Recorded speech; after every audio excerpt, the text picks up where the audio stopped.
এ বদ্দা, কত রকম বিফ খেয়েছেন, কিন্তু আলু ঘাটি খেয়েছেন কখনো? না খেলে এই এপিসোডটা শেষ পর্যন্ত দেখুন।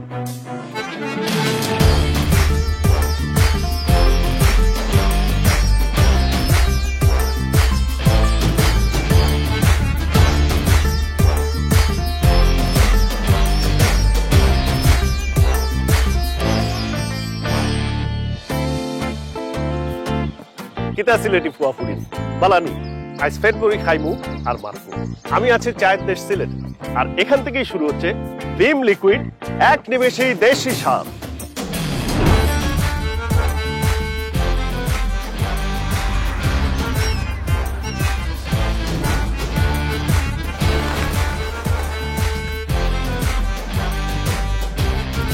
নদীমাতৃক এই দেশের জনপদ এবং কালচার গড়ে উঠেছে কিন্তু নদীকে কেন্দ্র করে।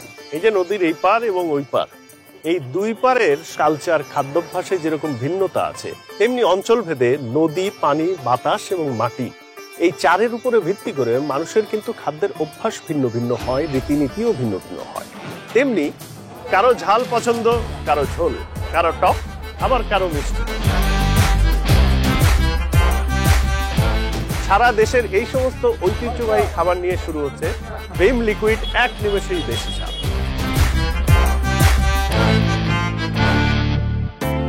আজকে থাকছে গরুর মাংসের আঞ্চলিক নানা পদ, আর সব শেষে থাকছে বাসায় বসে রান্না করার সহজ একটা রেসিপি। চলেন, লেটস গো।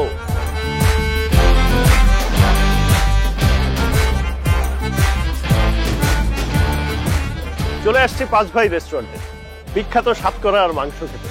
চলেন যাই ভিতরে। ওয়ালাইকুম সালাম, কেমন আছেন মামা? একটা টেবিল দেন। এই যে আপনাদের টেবিলটা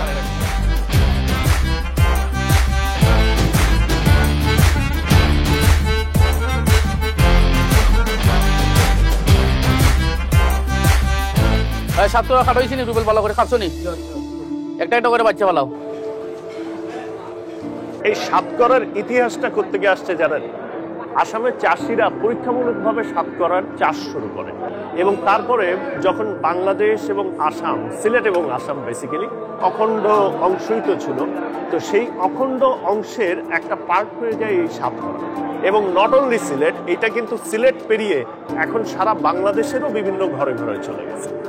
তা আমরা আজকে সাতকরাটা খাবো, এখানে দেখবো যে সাতকরায় আসলেই কি স্বাদ। মামা, সাদাবাদ আর বিফ সাতকরা বানাবে।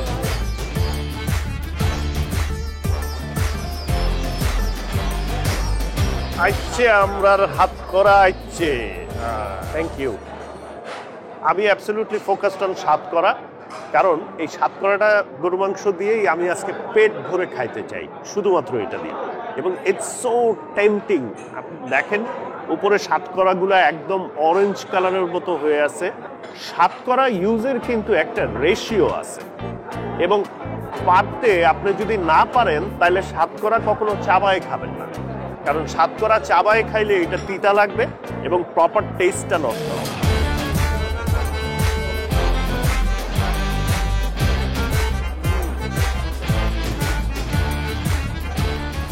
গরম গরম গরুর মাংসের একটা টেস্ট আছে, সেই টেস্টের সাথে হচ্ছে মশলা টসলা সবকিছু মিলে একটা পারফেক্ট কম্বিনেশন, মানে অসম ভাই, অসম।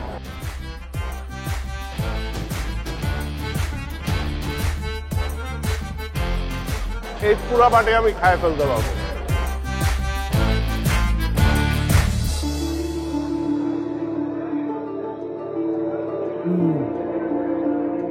হেভেনলি।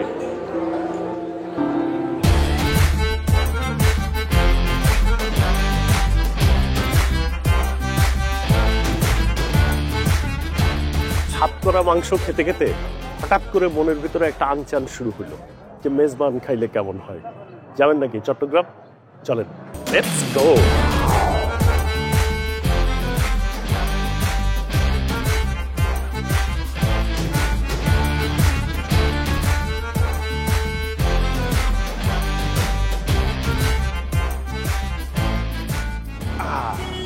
চট্টগ্রাম চলিয়ে আইতে বদ্দা, গাওয়া আছেন না? ঐতিহ্যবাহী মেজবান খাইতে চলে আসছি চট্টগ্রাম। মেজবান খাইলে আর লগে আইন।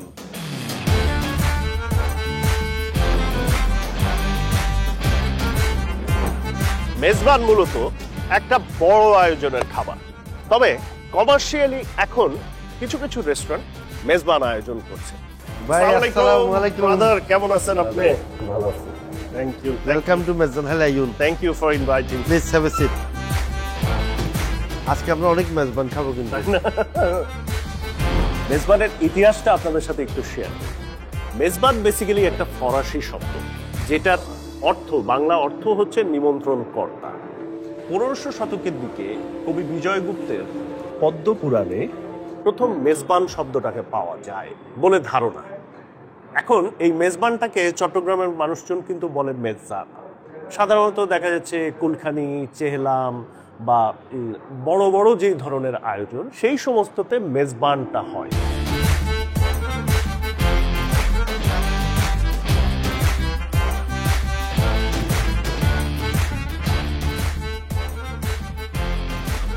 তো মঞ্জু ভাই, আপনারা মেজবানটা কি জানেন ট্র্যাডিশনালি? মেজবান হচ্ছে এমন একটা খাওয়া আমাদের কাছে, ধরেন আমি একটা বিয়েতে গেলাম, কাচ্চি বিরিয়ানি না খেয়েও আসতে পারি আমি, বাট আমি যদি কোনো একটা মেজবানে যাই, আমার যদি খিদা না থাকে তারপরেও কিন্তু আমি মেজবান খাবো। Like we enjoy Mezban every single day. এবং ঢাকা থেকে কোনো গেস্ট আসছে চিটাগংয়ে, সবার আগে সবাই বলে কোনো মেজবান আছে কিনা, কোথাও মেজবান হচ্ছে কিনা, মেজবান খেতে চাই।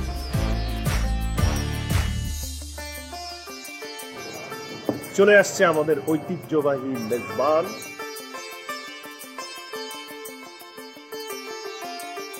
মানে অনেক বড় বড় চাংলা এবং খুব সফট, একদম নরম মাংস। মানে একটা একটু মাংসটা যদি শক্ত থাকে তাইলে আর এই টেস্টটা কিন্তু আপনার এরকম ফিল হবে না। সো এই মেজবানে গরুর সবগুলো অংশ থেকে মাংস লাগবে, পা থেকে ঘাট, মানে সব জায়গা থেকে, রিপ থেকে শুরু করে। দ্যাট ইজ ওয়াই আপনারা হোল গরু নিজেরাই ইয়ে করি। Right right. নলাও তো মেজবানের। হ্যাঁ, নলা ট্রাই করতে পারেন। ওকে, এই যে নলা, এই যে এইটাকে, এগুলোকে জুলফুলি বলে। জুলফুলি মানে ওই যে আমরা সফট মিট, সফট এটাই লিগামেন্ট টাইপের। এই যে এই হচ্ছে জুলফুলি, লোকাল ল্যাঙ্গুয়েজের জুলফুলি মানে হচ্ছে ওই যে লিগামেন্ট, রক টক যেগুলো আর কি। দেখি,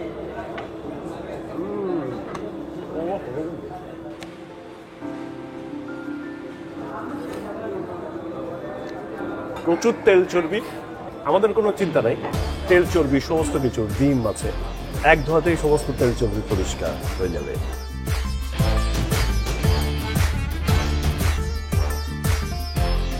সিলেটে সাতকরার গরু মাংস খেয়ে চট্টগ্রামে এসে খেলাম হচ্ছে মেজবান। আর মেজবানের ইতিহাস বলার সময় আপনাদেরকে বলেছিলাম এই ধরনের বড় আয়োজনকে বগুড়ায় বলে মজলিস। আর মজলিসের অন্যতম প্রধান আইটেম কি জানেন? আলু ঘাটি। খেয়েছেন কখনো? আমার ধারণা বেশিরভাগ মানুষই খাননি। এখন যাব বগুড়ায় আলু ঘাটি খেতে, আর আপনাদেরকে দেখাবো কমপ্লিট রেসিপি, যেন বাসায় বসে আপনারাও রান্না করে খেতে পারেন। Let's go to Bogura.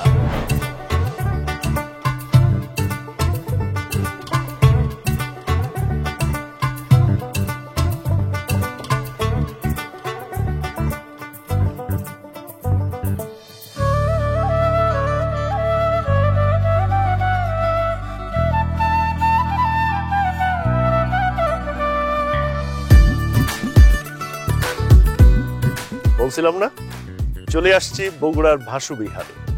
এখানে আমি আলু ঘাটি ট্রাই করব। আপনারা তো কাজ শুরু করে দিচ্ছেন দেখি। হ্যাঁ, সব আয়োজন করে নেওয়া হয়েছে। ওকে, আপনাদেরকে বলতেছিলাম যে রেসিপিটা দেখাবো আজকে ইন ডিটেইল। এই শামসুদ্দিন চাচা আমাদেরকে আজকে আলু ঘাটির পুরো রেসিপিটা দেখাবে। আপনারা বাসায় যাতে নিজেরা করতে পারেন, আর আমি নিজে তো বাসায় করবো।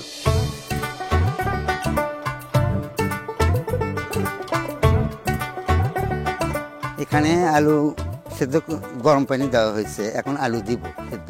ও হ্যাঁ, কত কেজি আলু? 20 কেজি। 20 কেজি। দাঁড়াও, এই 20 কেজি আলু, তাহলে মাংস কত কেজি যাচ্ছে? 15 কেজি। মানে আপনাদের প্রথমে আলুটা গরম পানিতে দিতে হবে, তারপরে হচ্ছে লবণটা, লবণ পরিমাণ মতো। এটা সিদ্ধ হতে আনুমানিক কতক্ষণ লাগবে? আধা ঘন্টার মতো।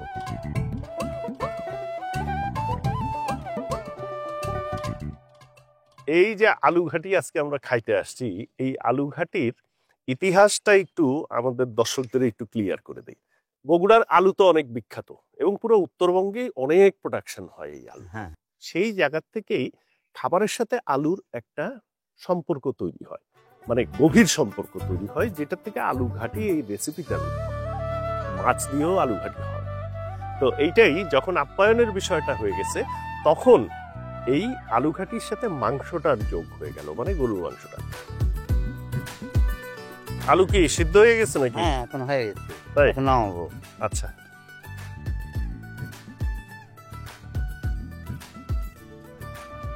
আলু তো মোটামুটি ভাঙে ফেলা হয়েছে, হ্যাঁ। এমনকি একদম মিহি না, আলু এরকম এরকম। দানা দানা থাকবে। একটু দানা দানা থাকবে। শুরু হচ্ছে আমাদের মেইন রেসিপি। প্রথমে কি যাবে? তেল। হ্যাঁ, চলে যাবে। ওকে, দেন আমরা কিন্তু 15 কেজি মাংস এবং 20 কেজি আলুর রেসিপি করতেছি।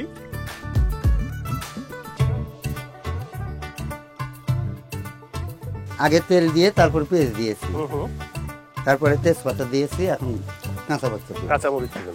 এই রান্নাটা হচ্ছে মশলা কষায়া তারপরে হ্যাঁ। মাংসটা দিবেন। হ্যাঁ হ্যাঁ, আমি এখন হলুদ দিব, এরপরে গোস দিব। গোস নিয়ে আসবে। হলুদের পরেই মাংস দিলাম, তারপরে লবণটা দিলাম। এক এক করে এখন তুমি সব নিয়ে আসবে। আচ্ছা, আদা এবং রসুন বাটা একসাথে। হ্যাঁ, ধীরে নিয়ে আসো। এটা রেখে গরম মশলাগুলো নিয়ে আসো। নেন। এখন দারচিনি দিলাম, এখন কালো এলাচ দিচ্ছি, গোলমরিচ দিলাম, লং দিলাম, সাদা এলাচ দিলাম। পেস্টটা ঢেলে দাও। কাঁচা পেঁয়াজও এখন কিছু অ্যাড হলো, রংটা খুব সুন্দর। আস্তে আস্তে মশলা ভাজার এবং মাংসের সাথে মিক্সড হয়ে যে গান, সেই গানটা বেরোনো শুরু হয়েছে। এখন একটু রস দিলেন, মানে একটু পানি দিলেন আর কি, সিদ্ধ হওয়ার জন্য। আমি এখন শাহি দিব। শাহি জিরা দিব। ও, সাংঘাতিক একটা অ্যারোমা আছে।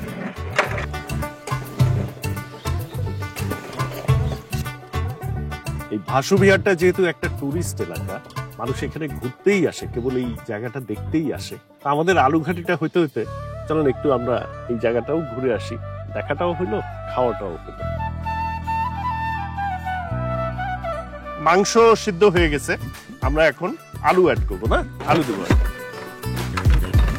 আলু অ্যাড হবে আর ঘুটা চলতে থাকবে। এখন কষানির টাইমে এখন সরষের তেল দিই। আচ্ছা আচ্ছা, সরিষার তেলটা দিবেন হচ্ছে যখন আলু এবং মাংস একসাথে কষানো হবে তখন। এখন একটু রস দিব।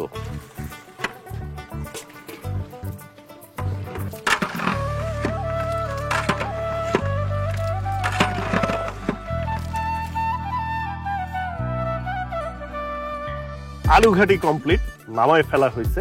নামায় ফেলার পরে এটাতে ফাইনাল একটা টাচ দেওয়া হবে। হ্যাঁ, এখন জিরে ভাজি দেওয়া হবে। দেন। জিরে ভাজি দিয়ে একটু নেড়ে দেবো। আচ্ছা, এখন হচ্ছে বেরেস্তা। ওকে, এবারও কি নাড়া দিবেন? না, আচ্ছা, এরকমই থাকবে না? এখন মধ্যে যায় ঘুরে গেলে চলুন। আমার অ্যাপিটাইট সেই লেভেলে উঠে গেছে।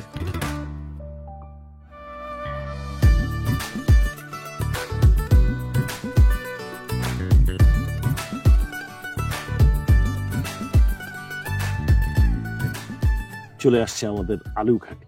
কাছে দিয়ে দিই, তাহলে নিতে সুবিধা হবে।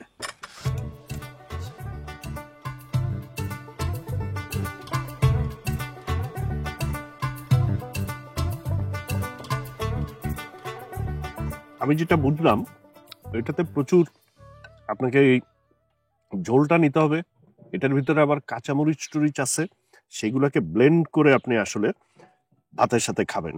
গোলমরিচও আছে। ও,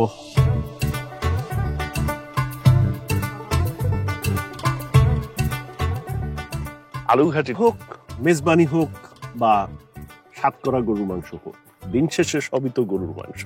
এবং গরুর মাংসতে কি হয়? প্রচুর তেল চর্বি থাকে। তো প্রচুর তেল চর্বি থাকলে কি হবে? আমাদের তো কোনো চিন্তা নেই, এক ধোয়াতেই সমস্ত তেল চর্বি পরিষ্কার। আপনার অঞ্চলেও দারুণ যদি কোনো একটা খাবারের খবর থেকে থাকে এবং আপনি যদি এটা সারা দেশে ছড়িয়ে দিতে চান, তাহলে এক্ষুনি ভিডিও করুন, আপনার প্রোফাইলে আপলোড করে দিন #ভিম লিকুইড #এক নিমেষে দেশি স্বাদ লিখে। টিল দেন ভালো থাকুন, ভালো খান, আর চোখ রাখুন ভিম বাংলাদেশের ফেসবুক, টিকটক আর ইউটিউব চ্যানেল।